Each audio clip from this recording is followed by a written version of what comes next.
আপনাদের সাথে আবার একটি নতুন ভিডিও শেয়ার করতে চলে এলাম। আজকে আমি শাকের একটি রেসিপি আপনাদের সাথে শেয়ার করব। শাকটি ছিল কলমি শাক। আপনারা তো অনেক রকমভাবেই কলমি শাক খেয়েছেন, বেশিরভাগ ক্ষেত্রে ভাজাই খাওয়া হয়। আজকে আমি কলমি শাকের একটি রেসিপি আপনাদের সাথে শেয়ার করব। খেতে হবে সুস্বাদু। দেখতে থাকুন কিভাবে আমি এটা রেডি করে নিই। প্রথমেই আমি বাজার থেকে এক আটি কলমি শাক কিনে নিয়ে এসেছিলাম। সেটা ভালো করে কেটে ধুয়ে নিচ্ছি। তারপর এরকম গোল গোল করে আলু কেটে নিতে হবে। আলুটাও ধুয়ে নিলাম।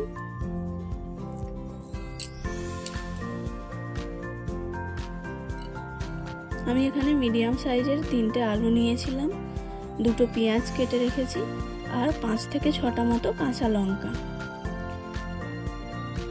হাফ কাপ মতো মসুর ডাল লাগবে এই রেসিপিটা করতে। এরপর গ্যাসের ওভেনটা অন করে কড়াই বসিয়ে দিয়েছিলাম এবং পরিমাণ মতো তেল নিয়ে নিয়েছিলাম। তেলটা গরম হতেই আলুটা ছেড়ে দিচ্ছি ভেজে নেওয়ার জন্য।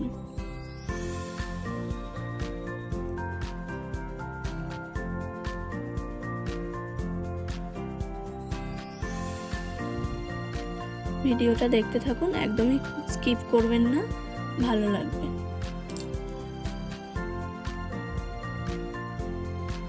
আলুটা নাড়াচাড়া করে ভেজে নিচ্ছি।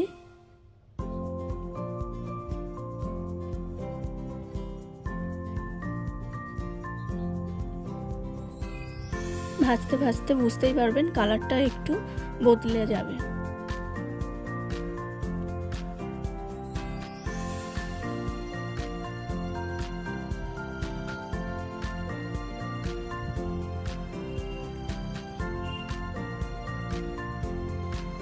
এবং হালকা একটু নরম হয়ে আসবে, ওই অবস্থাতেই আলুটা তুলে নিতে হবে। এবং ওই তেলে আমি হলদে ডালের বড়ি নিয়ে নিয়েছিলাম কিছুটা, ওটাও ভেজে নেব।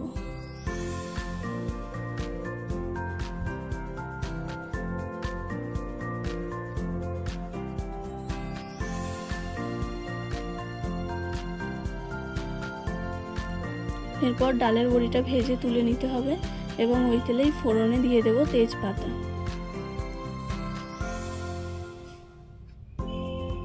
তেজপাতাটাও একটু নাড়াচাড়া করে ভেজে নিতে হবে।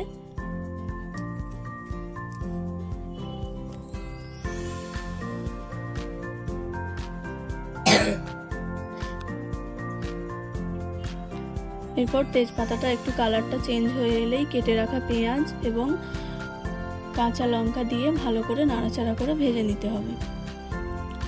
কাঁচা লঙ্কাগুলো আমি 2 ফাল করে রেখেছিলাম, আর পেঁয়াজগুলো একটু মোটা মোটা করেই কাটতে হবে। এরপর পেঁয়াজ আর কাঁচা লঙ্কাটা হালকা ভাজা হয়ে গেলেই আলু আর ভেজে রাখা বড়িটা দিয়ে দিতে হবে। আর ওই ধুয়ে রেখেছিলাম যে হাফ কাপ ডাল, ওই ডালটাও অ্যাড করে দিতে হবে এবং ভালো করে নাড়াচাড়া করে মশলাটার সঙ্গে কষিয়ে নিতে হবে।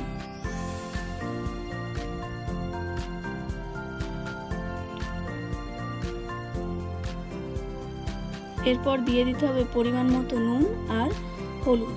আমি এখানে পরিমাণ মতো নুন আর হলুদ দিয়ে দিয়েছি, ওটা ভিডিওটা করা হয়নি, তো আপনারাও নুন আর হলুদ দিয়ে দেবেন পরিমাণ মতো। দিয়ে ভালো করে নাড়াচাড়া করতে থাকবেন, দেখবেন একটু ঘাঁটা ঘাঁটা হয়ে আসবে। এই মুহূর্তেই কেটে রাখা শাকগুলো যে ধুয়ে রেখেছিলাম সেইগুলো অ্যাড করে দিতে হবে।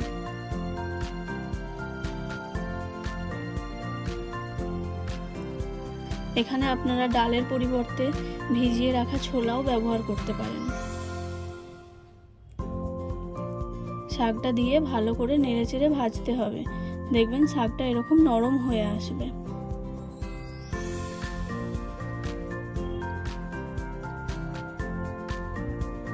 বেশ কিছুক্ষণ ধরে নাড়াচাড়া করে ভাজতে হবে এবং তারপর ঢাকা দিয়ে দিতে হবে।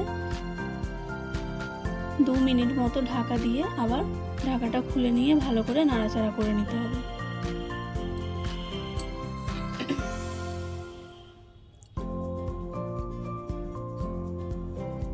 ঢাকাটা খুলে নিয়ে এইভাবে নাড়াচাড়া করে কিছুক্ষণ ধরে ভেজে নিতে হবে। সব কিছু একসাথে মিশিয়ে নিতে হবে।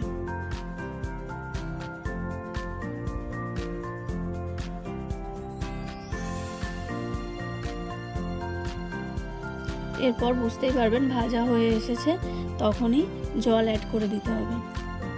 খুব বেশি জল দেওয়ার প্রয়োজন নেই, 1 বাটি মতো জল দিলেই যথেষ্ট, কারণ আলুটাও ভাজতে ভাজতে কিছুটা সেদ্ধ হয়ে আসবে। তবু যেটুকু বাকি থাকবে ওই জলেতে সেদ্ধ হওয়ার মতো দিলেই অতটাই জল দেওয়ার প্রয়োজন আছে, বেশি জল দেওয়ার প্রয়োজন নেই। এরপর জলটা দিয়েই ঢাকা চাপা দিয়ে দিতে হবে আবারও,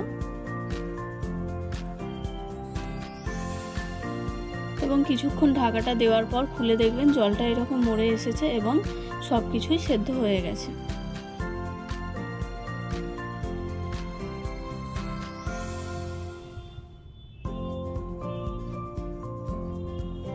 দেখুন ডালের বড়িগুলোও ভেঙে যাচ্ছে এবং আলু শাক সবটাই ভালো করে সেদ্ধ হয়ে এসেছে, কিন্তু আমার এখানে এখনও কিছুটা জল আছে, তাই আমি গ্যাসের ফ্লেমটা একটু বাড়িয়ে দিয়ে কিছুক্ষণ ধরে জলটা মেরে নেব।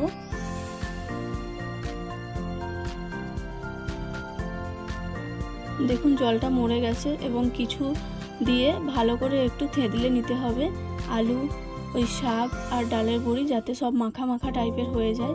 ডাল কাটা দিয়ে থেতো করে নিলে ভালো হয়। আপনারা যা কিছু দিয়ে পারবেন সেরকম পাত্র দিয়ে থেতো করে নেবেন, নিলেই দেখবেন এরকম ঘাটা ঘাটা একটা শাকের রেসিপি রেডি হয়ে গেছে। খেয়ে দেখবেন খুব সুস্বাদু লাগবে। একটা নতুন রেসিপি শেয়ার করলাম, দেখলেন কেমন লাগবে অবশ্যই জানাতে ভুলবেন না। ভালো লাগলে লাইক করবেন, শেয়ার করবেন, চ্যানেলটা সাবস্ক্রাইব করে দেবেন। দেখা হচ্ছে নেক্সট ভিডিওতে। টাটা।